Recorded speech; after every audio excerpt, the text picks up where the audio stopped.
Going back to the point that we kicked this off with about being woke, I would say that if woke is sort of derived from being liberal, if you're a liberal, then you're going to be woke leaning. Well, I would say there's nothing wrong with being liberal, because when you understand what Jesus did, he came to bring liberty. He came to set people free. That was his opening statement when he quotes Isaiah. He says, I have come to release the captives. I have come to sort out the oppressed. I have come to bring liberty. I've come to usher in the year of Jubilee. And the year of Jubilee was every 49 years, in the 50th year, everyone goes free. And that's what he came to usher in. That's what his mission started to open the floodgates of, the year of Jubilee. And this has not just been a calendar year, this has been this period of grace where the captives will be set free. Jesus was liberal in that regard. Adrian Plass writes quite comical books. This is in his book, The Sacred Diary of Adrian Plass, Christian speaker, aged 45 3/4. There's a religious zealot in his diary accounts called Doreen Cook.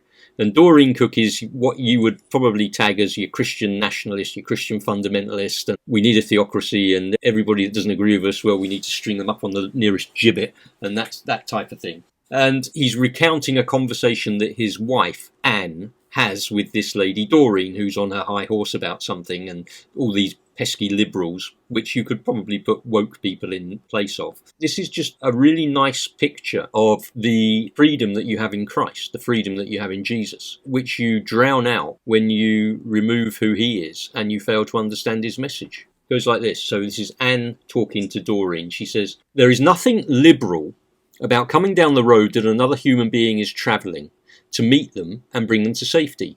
If that is liberal, then God is a liberal.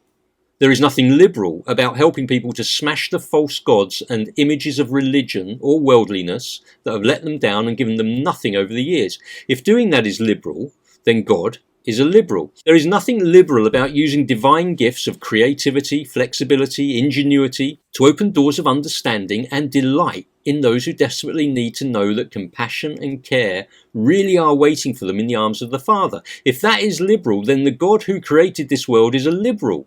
There's nothing liberal about treading the narrowest path imaginable yourself, and I love this, but throwing your arms as wide as they'll go to greet and enfold as many others as possible. If that is liberal, then all the most godly men and women I've ever known are liberals.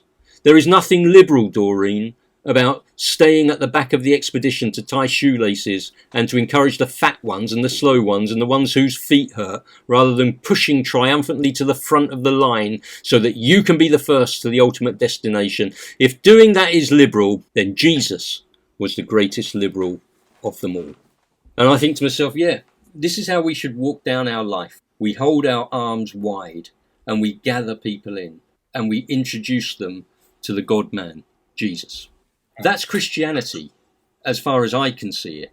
And anything that removes Jesus from the centre is not Christianity.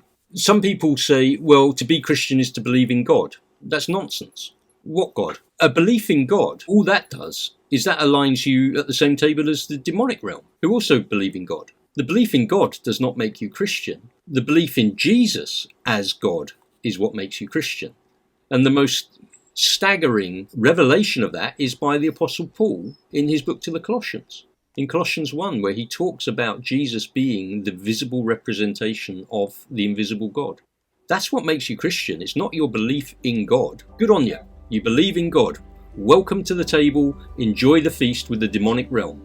What we have lost sight of in much of fundamental Christianity is Christ. Yeah. Mahatma Gandhi, he had that wonderful saying, didn't he? I love your Christ, it's your Christians that I don't like because your Christians are so unlike your Christ.